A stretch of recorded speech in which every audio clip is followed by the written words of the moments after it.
السلام علیکم ناظرین، تو آج کی اس بہترین ویڈیو کے اندر ہم بات کرنے والے ہیں ایک ایسے نام کے بارے میں، ایک ایسا پاورفل اسم اعظم کے بارے میں آج ہم بات کرنے والے ہیں، جس کو اگر آپ خاموشی میں، تنہائی میں جا کر کے اگر آپ اکیلے پن، اگر مطلب شور شرابہ نہیں ہے، رات کے وقت میں ہی پڑھنا ہے اس کو، ٹھیک ہے، کسی بھی دن سے شروع کر سکتے ہو، کسی بھی وقت میں شروع کر سکتے ہو، لیکن رات میں آپ کو پڑھنا پڑے گا، ٹھیک ہے۔ آپ عشاء کی نماز کے بعد اگر آپ کے گھر میں، آپ کے باہر میں کہیں پر اگر خاموشی رہتی ہے تو وہاں پر جا کر پڑھ لو، یا پھر اس کے کچھ دیر بعد رہتی ہے، 10-11 بجے خاموشی رہتی ہے، یا پھر 1 بجے 12-1 بجے رہتی ہے، اس وقت میں پڑھ لو، ٹھیک ہے۔ اور اگر آپ نیند سے اگر آپ کی آنکھ کھل جاتی ہے، اور گھر کے اندر اس وقت تو شور شرابہ ہوتا ہی نہیں ہے، جب آپ کی نیند سے آنکھ مطلب کھل جاتی ہے، تو اس وقت میں بھی آپ اس کو پڑھ سکتے ہو، گھر میں بیٹھے بیٹھے ہی پڑھ لو، لیٹے لیٹے ہی پڑھ لو، چلتے پھرتے پڑھ لو، کہیں پر بھی پڑھ لو، یا اگر آپ کے گھر میں کہیں ایسی مطلب سیپریٹ جگہ ہے جہاں پر مطلب جا کر کے آپ پڑھ سکتے ہو خاموشی میں، اکیلے پن میں، تو وہاں پر جا کر کے اس کو پڑھ لے۔ انشاءاللہ جیسے ہی اس کو پڑھو گے، آپ کی خواہش، آپ کی دعا، آپ کی مراد، آپ کی تمنا پوری ہو جائے گی، اور چاہے آپ جو کچھ بھی مانگ رہے ہو صرف جائز ہونا چاہیے، اچھی خواہش دل میں رکھ کر کے آپ کو اس کو کرنا ہے۔ ایسا نہیں ہے کہ غلط کام کرنے کے لیے آپ کر رہے ہو، جیسا مان لو کہ بھئی ہاں وہ فالتو کو برباد کر دو، وہ فلاں شخص کو برباد کر دو، اس کو مار دو، اس کو مطلب اس کو مصیبتوں میں ڈال دو، اس پر بیماریاں ڈال دو، یا پھر آپ کسی کو دھوکہ دینے کے لیے کر رہے ہو، جو کچھ بھی ہے، جو یہ مطلب برے کام ہے، اس کے لیے آپ نہیں کر سکتے اس عمل کو، اسم اعظم کو، کچھ بھی فائدہ آپ کو نہیں ہونے والا۔ اگر آپ اس کو پڑھتے بھی ہو تو کچھ بھی آپ کو فائدہ نہیں ہوگا، اور اگر آپ اس کو اچھے کام کے لیے اچھی نیت رکھ کر کے، دل میں نیت رکھ لو کہ اس کام کے لیے میں یہ پڑھ رہا ہوں، انشاءاللہ آپ کو وہ چیز مل جائے گی،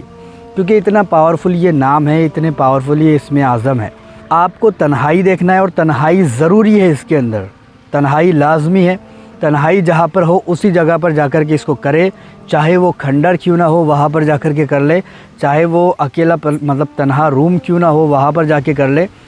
یا کہیں اور جا کر کے کر لے، لیکن تنہائی ضروری ہے، خاموشی ضروری ہے۔ اگر ذرا بھی اس کے اندر شور آتا ہے تو آپ کا عمل کامیاب نہیں ہوگا، آپ کا یہ وظیفہ کامیاب نہیں ہوگا، مکمل نہیں ہوگا۔ تو آپ کو چاہیے کہ آپ ایسی جگہ تلاش کریں جہاں پر خاموشی رہتی ہو، جہاں پر مطلب شور شرابہ نہ ہو، جہاں پر کوئی آتا جاتا نہ ہو، اس جگہ پر آپ جائیں، اور وہاں جانے کے بعد میں وضو کر کے جائے۔ اگر وضو کرنے کا وقت ہے آپ کے پاس تو وضو کر لے، منہ ہاتھ دھو لے، یہ ساری چیزیں کر کے جائے، ٹھیک ہے۔ ہندو بھائی بھی کر سکتے ہیں، مسلمان بھائی بھی کر سکتے ہیں، کوئی پرابلم نہیں ہے، عورت بھی کر سکتی ہے اور مرد بھی کر سکتا ہے۔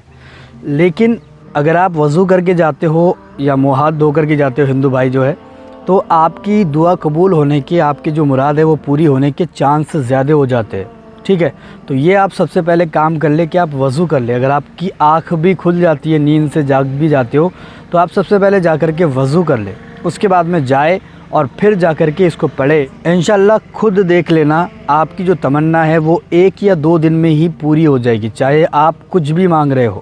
دنیا کی اگر کوئی بھی چیز اگر آپ مانگ رہے ہو جائز تمنا لے کر کے، تو انشاءاللہ وہ 1 سے 2 دن میں آپ کو مل جائے گی۔ لیکن اس کو پڑھنا بھی اتنے دل لگا کر کے کہ ایسا نہیں ہے کہ آپ اوپری پڑھ رہے ہو اور آپ کو بھروسہ ہی نہیں ہے، آپ سوچ رہے ہو یار ارے ہوگا یا نہیں ہوگا، ہوگا یا نہیں ہوگا، آپ اسی کے گنتارے میں لگے ہوئے ہو، تو ایسے کیسے ہوگا؟ ایسے یہ کام بھی نہیں کرے گا۔ آپ کو کیا کرنا پڑے گا؟ سب سے پہلے تو ایمان اپنا مضبوط رکھنا ہوگا، بھروسہ رکھنا ہوگا اللہ تعالیٰ کی ذات پر، اور پھر اس کے بعد میں آپ کو چلے جانا ہوگا۔ انشاءاللہ وہاں پر جاؤ،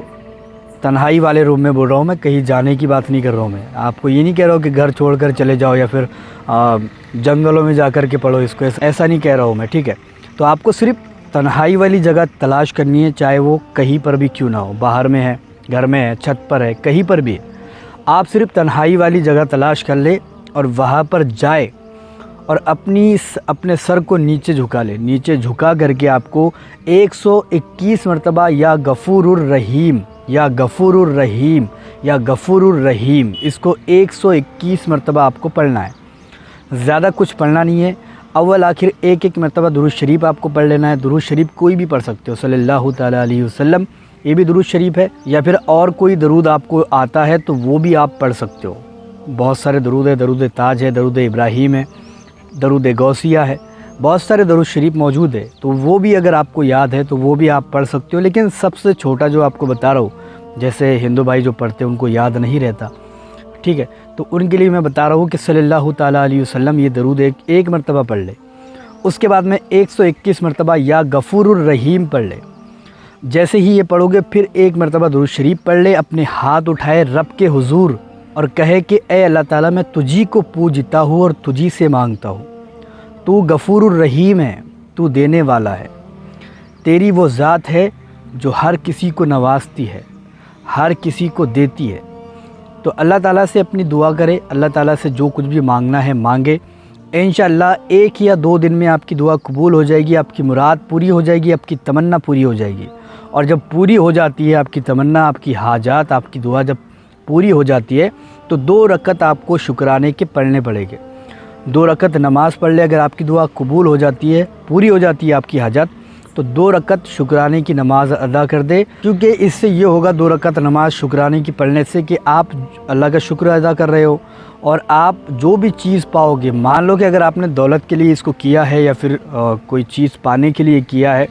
تو آپ کو وہ چیز جو ہے وہ آپ کے پاس زندگی بھر رہے گی اور آپ کے لیے وہ اچھی بھی رہے گی۔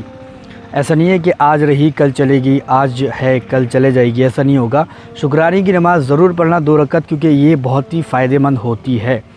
ویڈیو پسند آئی ہے تو لائک کر کے جائے، شیئر کر دے، چینل کو سبسکرائب بھی ضرور کر کے جائے۔